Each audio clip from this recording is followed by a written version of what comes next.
March 15, 1944, somewhere over the Rhineland, Germany. Lieutenant Sarah Mitchell's gloved hand trembled slightly as she gripped the control stick of her P-47 Thunderbolt, watching tracer rounds slice through the air where her wing had been seconds before. The Focke-190 that had just made the pass was already rolling away, its pilot clearly expecting an easy kill. What he didn't know was that this American fighter carried something the Luftwaffe had never encountered in such concentrated, devastating form. 8 Browning M2.50 caliber machine guns, all synchronized, all loaded, all about to teach the German Air Force a lesson in American fighter power philosophy. Before we jump back in, tell us where you're tuning in from, and if this story touches you, make sure you're subscribed, because tomorrow I've saved something extra special for you. Sarah had been flying combat missions for 3 months, part of the covert integration of female pilots into frontline service that the Army Air Forces kept carefully quiet. Her squadron commander knew talent when he saw it, and after 2 years of ferry duty and training flights, Sarah had proven herself capable of more than shuttling aircraft across the Atlantic. Now, at 24,000 feet over enemy territory, she was about to demonstrate why American engineering philosophy would change aerial warfare forever. The FW-190 pilot, Hauptmann Klaus Berber, was a veteran with 32 confirmed kills. He had spent the morning briefing his squadron on American fighter tactics, explaining with confidence born of experience how the P-47 was fast and could dive well, but lacked the agility of German fighters. It was heavy, he told them, overbuilt, typical American excess. In a turning fight, the FW-190's superior roll rate and maneuverability would always win. He had shot down 7 Thunderbolts using exactly that doctrine. What Weber didn't understand, what none of the Luftwaffe pilots grasping their tactical advantages could comprehend, was that American fighter doctrine had evolved beyond European dogfighting traditions. The 8 guns in Sarah's wings weren't there for style points or redundancy. They represented a fundamental philosophical difference in how Americans approached air combat. Where German and British fighters carried 2 or 4 guns and relied on pilot skill to achieve killing positions, American designers had created a flying gun platform that could saturate an entire cubic area of sky with lead. Sarah didn't need to be a perfect shot. She just needed to get close enough to unleash a storm of bullets that made evasion mathematically impossible. The numbers told a story that Luftwaffe intelligence officers were only beginning to comprehend in the spring of 1944. Each of Sarah's 8 Browning M2 machine guns fired 800 rounds per minute. Combined firepower, 6,400 rounds per minute. Total ammunition load, 3,400 rounds. Firing time, approximately 32 seconds of continuous fire.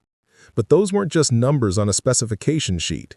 Each .50 caliber round weighed half an ounce and traveled at 2,900 feet per second. The kinetic energy of a single bullet could punch through engine blocks. The explosive incendiary rounds could ignite fuel tanks from oblique angles. And when all 8 guns converged their fire at the harmonization point, typically set for 300 yards, they created a cone of destruction roughly 6 feet in diameter where nothing could survive. Weber's FW-190, by comparison, carried 4 20mm cannons and 2 13mm machine guns. Impressive firepower by European standards, devastating in the hands of an expert pilot. But the cannons fired slowly, only 650 rounds per minute combined, and carried limited ammunition. German pilots were trained to close to point-blank range, fire precisely aimed bursts, and conserve ammunition. It was an elegant, efficient approach that assumed air combat would follow the established rules of turning, positioning, and marksmanship. The Americans were about to prove that overwhelming volume of fire could rewrite those rules entirely. Sarah rolled her Thunderbolt into a climbing turn, not trying to match the FW-190's agility, but positioning for speed and altitude advantage. The P-47 weighed over 7 tons fully loaded, nearly double the weight of the sleek German fighter now circling below, looking for another attack angle. But that weight wasn't wasted mass. It was armor plating protecting the pilot, self-sealing fuel tanks that wouldn't explode from a single hit, a massive radial engine that could absorb punishment and keep running, And most importantly, the structural strength to dive at speeds that would tear lighter fighters apart. Lieutenant Rebecca Chen, Sarah's wingman, called out positions over the radio, her voice steady despite this being only her 5th combat mission. The two women had trained together, understanding implicitly that their presence in combat required them to be flawless. Any mistake would be attributed to their gender rather than their experience. They flew with precision that made their male squadron mates look sloppy by comparison. Weber made his second pass, textbook perfect, coming out of the sun with his wingman in trail. Sarah saw them early, broke hard right, and reversed into them rather than away. The unexpected maneuver threw off Weber's firing solution completely. He snap-rolled away, confident in his fighter's superior handling, and that's when Sarah did something that German tactical doctrine said was impossible. She didn't try to turn with him. Instead, she used the P-47's superior dive performance to drop below, build speed, and climb back up with energy to spare, positioning herself on Weber's wingman's tail at a 45-degree deflection angle. The German pilot never saw her coming.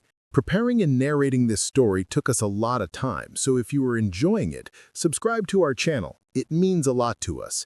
Now back to the story. Sarah pressed the trigger for exactly 2 seconds. 8 streams of tracer fire converged like fingers closing into a fist. The German fighter didn't explode dramatically. It simply came apart. The fuselage erupted in a line of sparks as armor-piercing rounds punched through aluminum skin, structural members, and everything in between. The right wing folded upward as explosive rounds severed the main spar. The canopy shattered, and then the fuel tank ignited, not with a Hollywood fireball, but with a rapid blooming of orange flame that consumed what was left of the aircraft in seconds. The pilot never had time to bail out. Sarah felt no satisfaction, only grim recognition that she had just demonstrated the terrible efficiency of American firepower doctrine.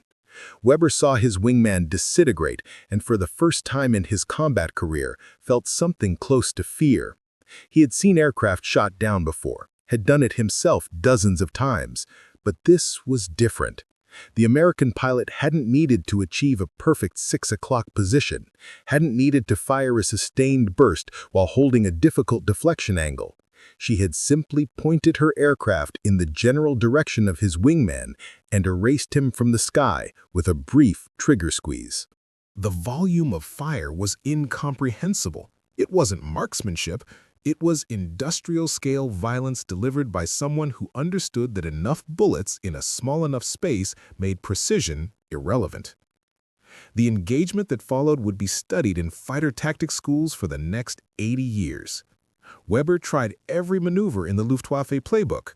Scissors, barrel rolls, split S maneuvers, everything designed to force the heavier American fighter into a turning flight where German agility should dominate. Sarah refused to play that game. She maintained energy, used altitude, and every time Weber thought he had the advantage, she or Rebecca would appear from an unexpected angle with those 8 guns ready to saturate another piece of sky with lead.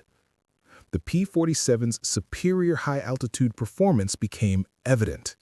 At 20,000 feet and above, the turbocharged engine gave Sarah power that Weber's fighter couldn't match. When he climbed, she climbed faster. When he dove, she followed, and the P-47's superior terminal velocity meant she could actually catch him in a straight dive, something that should have been impossible for such a heavy aircraft. After 6 minutes of combat that felt like 6 hours, Weber made a decision that would haunt him for the rest of his life. He ran. Not a tactical withdrawal, not a disengage to reassess, but a full-power dive toward the deck with throttle firewalled commixture-rich, pushing his fighter to its absolute limits trying to escape. Sarah followed, Rebecca on her wing, and the 3 aircraft screamed downward through 15,000 feet of altitude. Weber's FW-190 was designed for this, lightweight and strong, capable of brutal maneuvers. But the P-47 had been engineered by a nation that believed in safety margins, structural overbuilding, and testing to destruction. At 550 miles per hour and a near vertical dive, Sarah's aircraft was still firmly within its flight envelope. Weber's was approaching its limits, the airframe shuddering, controls stiffening, the howl of wind over the canopy deafening even through his leather helmet. At 4,000 feet, Weber pulled out, the G-forces crushing him into his seat, vision graying at the edges. Sarah pulled out 3 seconds later, the P-47's superior airframe allowing her to delay longer and pull harder. She came out of the dive 500 feet above Weber and slightly behind, exactly where she wanted to be. This time, she fired a 4-second burst. 48 rounds from each gun, 384 total bullets, creating a wall of lead that Weber flew into like a bird striking a window. His fighter didn't catch fire immediately. The rounds punched through the engine, the cockpit, the fuel tanks, creating a line of destruction from propeller to tail. Weber felt impacts like hammer blows, felt something tear through his left shoulder, felt the control stick go dead in his hands. The FW-190 began to roll slowly to the right, no longer responding to inputs. He pulled the canopy release with his good hand and was torn from the dying fighter by the slipstream, his parachute deploying automatically as he tumbled through the air. Sarah circled once, watching the German pilot descend safely, his fighter auguring into a field below with a crumpled impact that raised a cloud of dirt, but no fire. She felt no triumph. Weber was the 14th pilot she had shot down in 3 months, and each one was a person with family, friends, people who would mourn them. But this was war, and the mathematics were brutal. Every German pilot she killed was one fewer threat to the bombers she was assigned to protect, one fewer obstacle to the liberation of Europe, one fewer defender of a regime that had brought mechanized evil to unprecedented scales. She turned her Thunderbolt west, toward home, Rebecca tucked in tight on her wing. The debriefing at the airfield 2 hours later revealed something that intelligence officers found fascinating. Gun camera footage showed that Sarah's initial 2-second burst had fired approximately 213 rounds. Of those, 47 had struck the target, a hit rate of 22%, which sounded poor until you understood what it meant. In traditional fighter combat with 2 or 4 guns, hitting with 22% of your rounds might score a few strikes that damaged but didn't destroy. With 8 guns, 22% meant 47 half-ounce projectiles hitting a target area roughly 30 feet long and 12 feet wide. The structural damage was catastrophic. No fighter aircraft built in World War II could survive that kind of punishment. The intelligence officer, Captain Thomas Morrison, spread gun camera photos across the briefing table. He pointed to the sequence showing the German wingman's destruction, his finger tracing the line of impacts. 23 rounds had hit the wing root area. 17 had penetrated the fuselage. 7 had struck the engine cowling. The remainder had either passed through the aircraft or missed, but it didn't matter.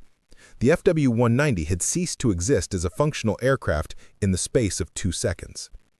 Morrison looked up at Sarah with an expression that mixed admiration and something like horror. This was the future of air combat, he realized.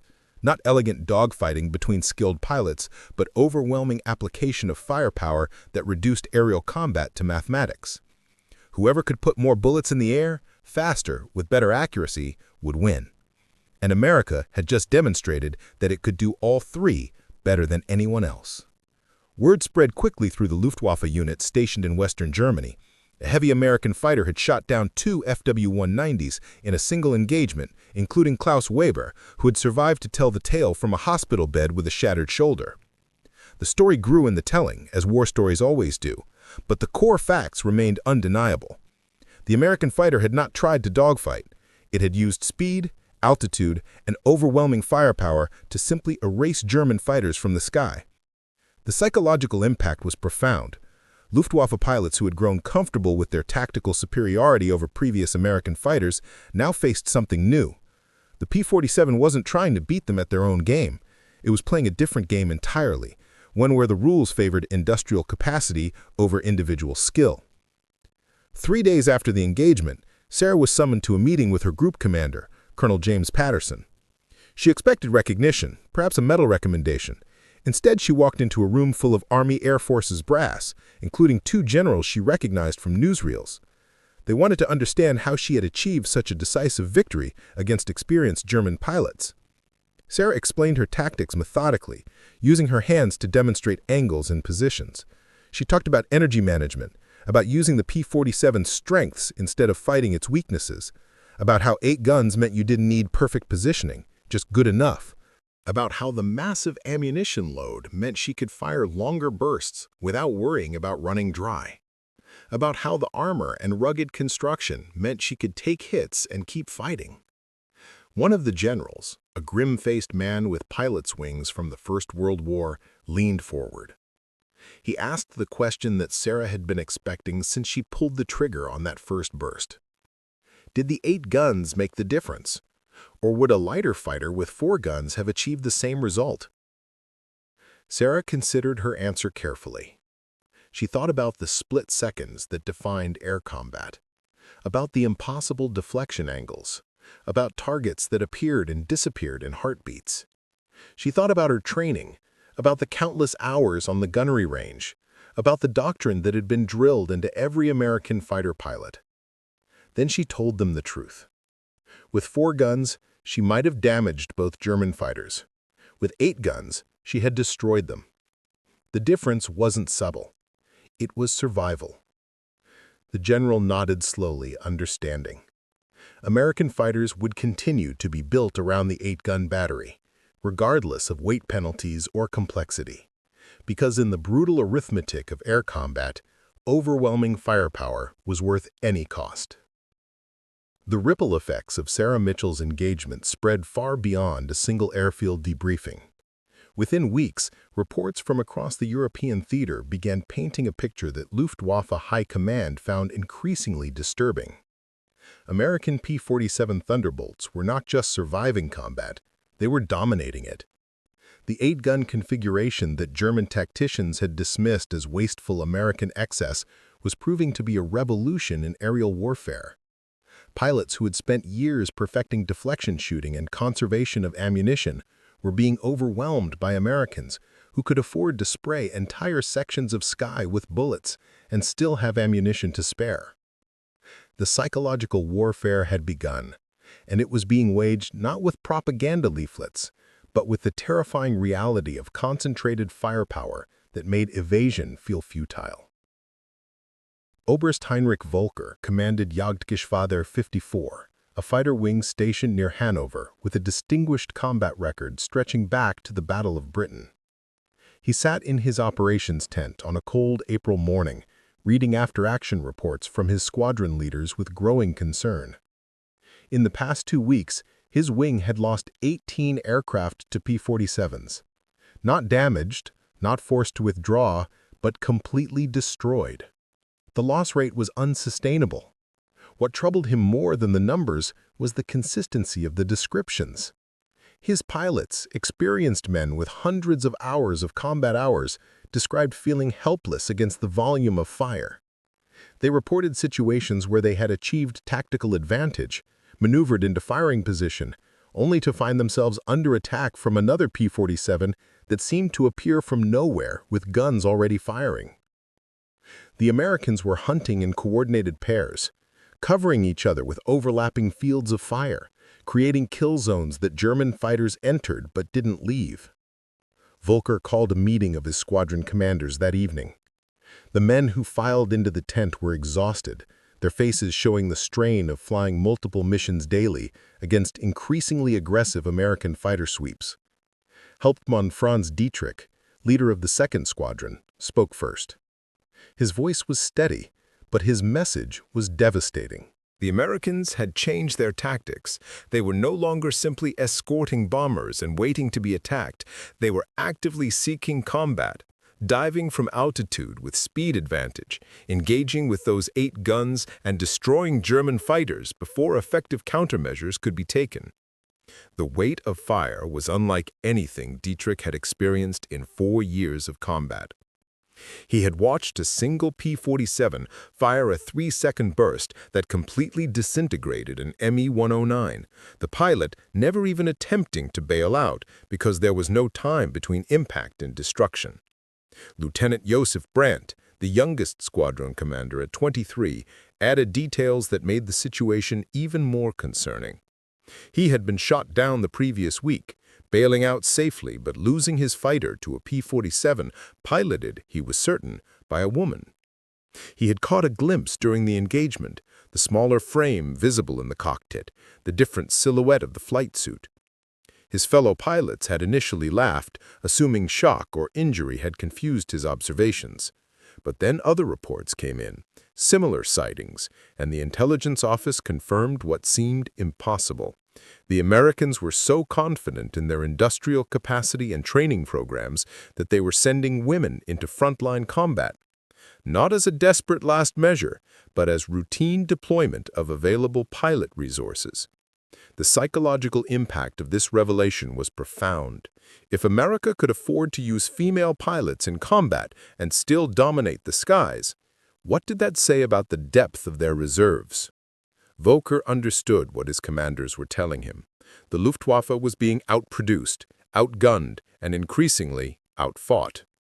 The tactical superiority that had defined German air combat doctrine since Spain was being eroded by an enemy who didn't care about elegant maneuvers or pilot artistry. The Americans had industrialized aerial warfare, turning it into a production problem where whoever could put more guns in the air with more ammunition and more pilots would inevitably win. The 8.5 caliber machine guns in each P-47 were just the visible symbol of a deeper truth. America had the industrial capacity to build fighters heavier than German bombers, arm them with enough firepower to destroy anything they could catch, armor them sufficiently to survive hits that would down lighter aircraft, and produce them in quantities that made losses acceptable. Germany, for all its engineering excellence and tactical innovation, could not compete with that combination of factors. Back in England, Sarah Mitchell was discovering that her combat success had made her both a symbol and a problem. The Army Air Forces wanted to publicize her achievements as proof that American pilots could defeat the vaunted Luftwaffe. The women's organizations wanted to highlight her as evidence that female pilots could perform combat roles equal to men. But the military hierarchy remained deeply uncomfortable with the idea of women in combat roles being publicly acknowledged. The compromise was bureaucratic and frustrating.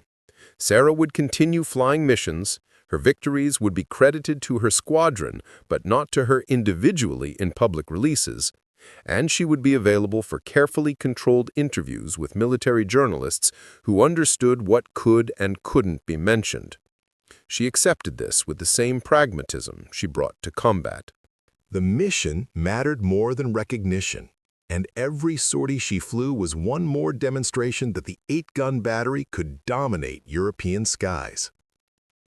Her next mission came 3 days later, escorting B-17 bombers on a raid deep into Germany, targeting industrial facilities around Stuttgart. Sarah led a flight of 4 P-47s, positioning her aircraft at 28,000 feet, 4,000 feet above the bomber stream. The formation stretched for miles, over 200 heavy bombers surrounded by more than 60 fighters. The Luftwaffe responded with everything they could muster, approximately 90 fighters rising to intercept. What followed was the largest air battle Sarah had yet experienced. A swirling chaos of aircraft that stretched across 50 miles of sky and lasted nearly 40 minutes. In that crucible, the superiority of the 8-gun configuration became undeniable to everyone involved. The German fighters attacked the bomber formation from multiple angles, trying to break through the fighter screen to reach the vulnerable B-17s. Sarah's flight engaged a group of FW-190s head-on, the two formations passing through each other at a combined speed of over 600 miles per hour. In that single pass, Sarah fired a 4-second burst, her 8 guns creating a cone of fire that 3 German fighters flew through. One exploded immediately, struck by at least 30 rounds. The second staggered out of formation trailing smoke, its pilot fighting for control. The third broke away seemingly undamaged but crashed 10 minutes later, its pilot killed by a single 50 caliber round that had penetrated the cockpit. Sarah's wingmen accounted for 2 more German fighters in that same pass. the sheer volume of American fire making it nearly impossible for the attacking fighters to maintain formation integrity. Rebecca Chen, flying as Sarah's wingman, found herself in a one-on-one engagement with an Me-109 piloted by an experienced German ace. The German pilot was skilled, his maneuvers textbook perfect, but Rebecca had been trained in the new American doctrine. She didn't try to outturn him. Instead, she used altitude and speed, forcing the German pilot to choose between maintaining energy or achieving firing position. Every time he turned toward her, she extended away, using the P-47's superior dive performance. Every time he tried to extend, she climbed, using the turbocharged engine's high-altitude advantage. After 3 minutes of this, the German pilot made a mistake born of frustration. He pulled into a steep climb, trying to force a turning fight. Rebecca rolled inverted and pulled through, coming down on his 6 o'clock with perfect position and 400 yards range. She fired a 6-second burst, nearly 500 rounds, creating a stream of tracers that looked like a solid bar of light. The Me-109 came apart in sections, pieces of wing and fuselage tumbling through the air as the fighter disintegrated around its pilot. The bomber formation reached its target and dropped ordnance while the fighter battle raged around them. Sarah reformed her flight, counted her aircraft, and was relieved to find all 4 P-47s still operational despite multiple engagements. They had collectively fired approximately 3,000 rounds and claimed 8 German fighters destroyed, with 3 more probably destroyed. None of Sarah's aircraft had been hit, though Lieutenant Martha Davidson reported some control stiffness that might indicate damage not visible from outside. The flight escorted the bombers back toward the channel, engaging 2 more groups of German fighters that attempted to attack the damaged stragglers. By the time they crossed back into friendly airspace, Sarah's flight had been credited with contributing to the destruction of 12 enemy aircraft without losing a single American plane. The mission debriefing revealed statistics that would influence American fighter doctrine for decades. Across the entire raid, P-47 Thunderbolts had engaged in 143 individual combats, fired approximately 180,000 rounds of 50 caliber ammunition, and destroyed or damaged 47 German aircraft. American losses were 3 P-47s, all to mechanical failures or flak rather than air-to-air combat. The kill ratio was approximately 15-1 in favor of the Americans, a level of superiority that hadn't been seen since the early days of the war, when the Luftwaffe was crushing numerically superior but technologically inferior opponents. The difference was that this superiority was being achieved against some of the best-trained, most experienced fighter pilots in the world. The 8-gun battery was the decisive factor, intelligence officers concluded. It allowed American pilots to engage from positions that would be considered marginal with lighter armament, to fire at longer ranges with reasonable expectation of hits, and to achieve kills with shorter burst times that conserved ammunition while still delivering devastating firepower. In Germany, the impact of these aerial defeats was beginning to affect more than just military calculations. Civilians, who had been told for years that German technological superiority and pilot skill would guarantee victory in the air, were watching American bomber formations pass overhead with increasing frequency, the contrails writing equations of defeat across blue skies. The psychological impact of watching helplessly as enemy aircraft operated with seeming impunity over the homeland was corrosive to morale in ways that ground defeats in distant Russia or North Africa never achieved. This was happening here, in the sacred territory of the Reich, and the Luftwaffe appeared unable to stop it despite heroic efforts and heavy sacrifices. Propaganda Minister Joseph Goebbels faced an impossible task trying to explain these defeats without admitting the fundamental truth that Germany was being overwhelmed by superior industrial capacity and resources. He settled on narratives about American numerical superiority, about brave German pilots facing impossible odds, about new wonder weapons that would soon turn the tide. But the pilots returning from combat knew better. They were being beaten not just by numbers, though those were certainly overwhelming, but by aircraft that could outperform their fighters in the ways that mattered most in actual combat. The P-47 was faster in a dive, could climb higher, could take more punishment, and most importantly, could deliver 8 times the firepower of most German fighters in the same trigger pull. Individual skill and courage, the foundations of German fighter doctrine, were being rendered insufficient by American industrial philosophy. More importantly, she had flown 140 combat hours without losing a wingman, a statistic that spoke to tactical excellence beyond individual scoring. Her squadron had adopted her tactics wholesale, the systematic use of altitude, speed, and overwhelming firepower instead of traditional dogfighting. Their loss rates were the lowest in the group, while their kill ratios were the highest. Other squadrons were studying their methods, trying to understand how this approach could be systematized and taught to new pilots arriving from training schools in the States. The pre-invasion period saw an intensification of air operations as the Allies sought to achieve complete air superiority over northern France. Sarah's squadron flew multiple missions daily, sometimes 4 sorties in a single 20-hour period with only brief rests between flights. The pace was exhausting but necessary. Every German fighter destroyed on the ground or in the air was one less threat to the invasion forces that would soon be crossing the channel. The 8-gun battery proved its worth during these ground attack missions as well. P-47s could strafe airfields, rail yards, and vehicle columns with devastating effect. The heavy .50 caliber rounds capable of penetrating light armor and destroying aircraft on the ground.